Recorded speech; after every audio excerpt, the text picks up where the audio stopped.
to Paul Clolery from the NonProfit Times. Morning, Paul. Morning, guys. Paul, how's it going? Here the weather's a little dicey where you are. Yeah, we got a little snow, but nothing that we can't handle. Power's gone out a couple of times, but we'll deal with it. Fingers crossed. Paul, I guess we'll just jump right in. We got not a whole lot of time with you, so I'm curious in your day-to-day coverage of the nonprofit sector as editorial director of the NonProfit Times. What are some of the challenges that you see coming up again and again for nonprofit organizations over the last few years? Some of the challenges they have. Well, I think that you and Chris and Justin have covered it pretty well in your early state comments. I look at things a little more globally, and I think a lot of donor perception is with regard to nonprofits. It's how they're currently feeling about themselves and their communities. If you look at the recent global index, the global indexes, Denmark is #1 in the world in the world in how they deal with nonprofits and how they feel the global index. The U.S. is now #29 and sliding. People are not feeling that, despite the fact the economy is better, despite the fact the COVID's under control, despite all the positive elements of the economy right now, and the fact that we're in the United States, one of the greatest countries ever, that they're not feeling it.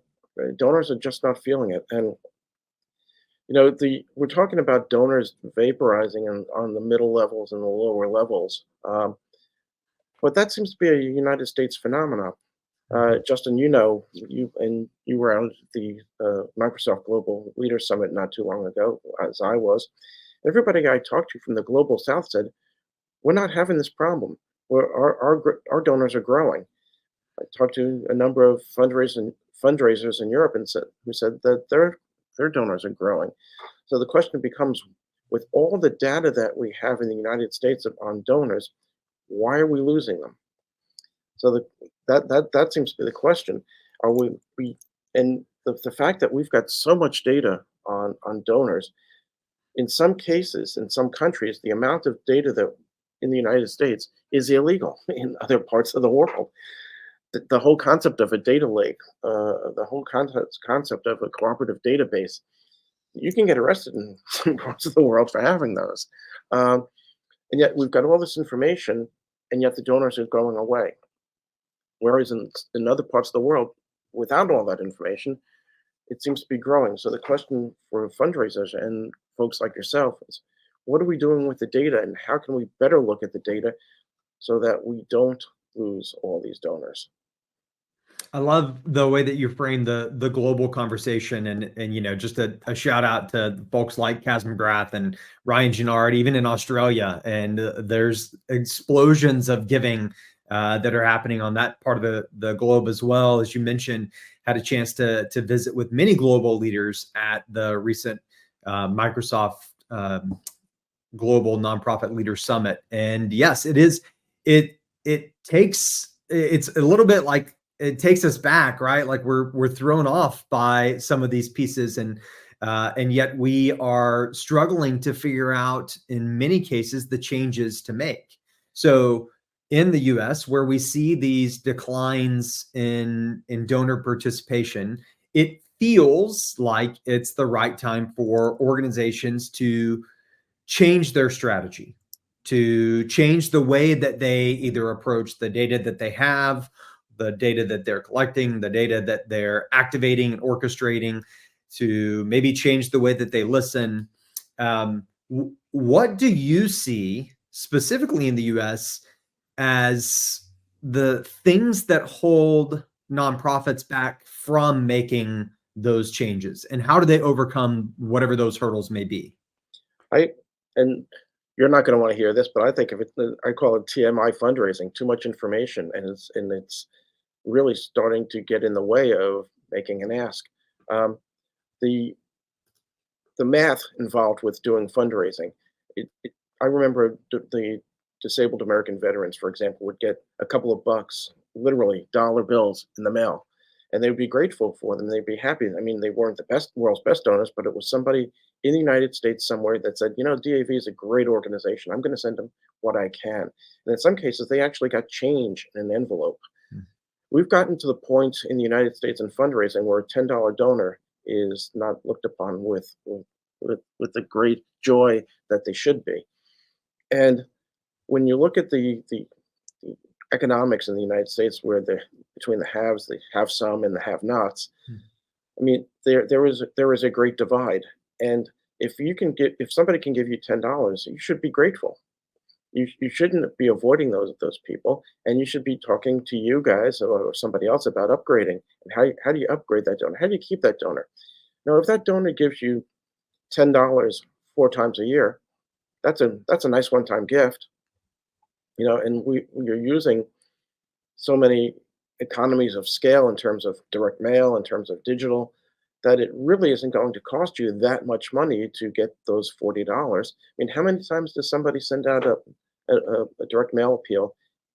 Maybe 8 to 10 times a year to somebody who has donated before. That's not cost effective. But you've got enough data to show how often this $10 donor might give you $10. And that's a lot of money. $40 is a nice start at the ask string. It is, and it almost lends itself to a little bit of a measurement crisis, Right. more than other versions, right? And you know, even if you look at the way in which we consider or don't consider, you know, GoFundMe and personal fundraising campaign efforts they're examples of generosity. They're examples of philanthropy. They're not classified under charitable donations, and so therefore they don't fall into many of the measurements that we They don't have. count. They don't exist. They don't exist, right? So yes, so that generosity is still very, very much paramount, and maybe there is a part of it that is a metric into strategy crisis. I think that in so many ways we find ourselves bound between those two things, and so that's where the most prudent thing seems to be to continue to do what we've always done, because at least that's a controllable variable versus branching out into new things. And so we want to see people try new things and break the mold on some of yesterday's plans and habits. Now, I'm knocking on the door of being one of those donors that everybody wants. I'm in an age group that, oh my God, we need to send out a lot of direct response to this person. But you know, I'm not an old guy. I'm not a young guy. But I know a lot about data, and I know a lot about fundraising, and I understand when I'm watching a television show or I'm streaming something on my computer, I'm going to start getting ads and or solicitations from nonprofits, and that's sort of to somebody in my age group, that's annoying. So we have to just because I went online to check out a health issue, I shouldn't be getting solicitations from an organization with doing those dealing with those health issues. Or if I'm looking for a pair of shoes, I should be getting other advertisements or solicitations for other things. It just while we're talking about privacy in more than a dozen states right now, looking at it as well. When you're talking about privacy, you have to really be careful about when and the timing of the solicitation. If I'm still on that healthcare site, should I really be getting something on the side regarding a charity involved in that? It seems that you can put the one and one together, and that might be intrusive to some people.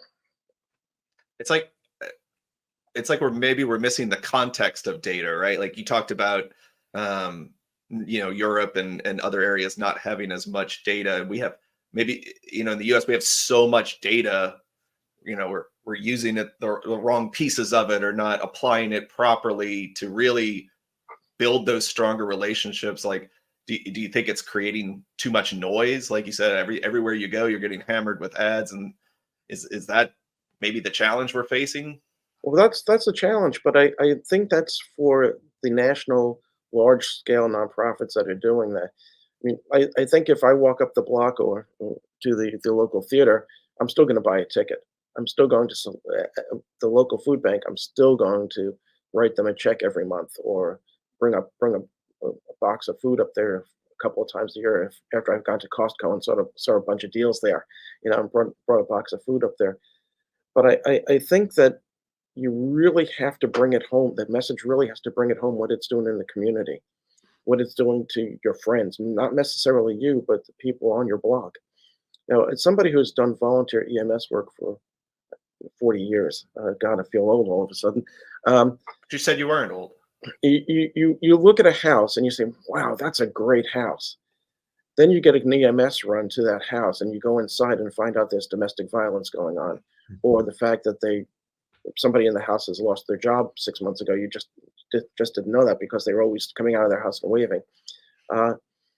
You have to know what's going on in your communities, and if local organizations are really reaching out to the people in their community and showing that they're making a difference, they're going to be fine. It's the organizations that are reaching out to somebody who may or may not be affiliated or associated with, or have an affinity for the organization, that might be more of a problem. And that's what we also have to talk to the regulators a lot more. I mean, for example, we made an editorial decision several years ago to stop running a story about a thing called Pennies for Charity. The New York State Attorney General for years put out a report about Pennies for Charity, and smacked around fundraisers with regard to how much it costs to raise a dollar. Nowhere in any of the stories, and even if when we tried to interview them about them, they had no idea what the difference between acquisition and renewal was, and the cost to acquire a donor and the cost to renew. And so we stopped doing that. So we need to talk to regulators as well about how the system works.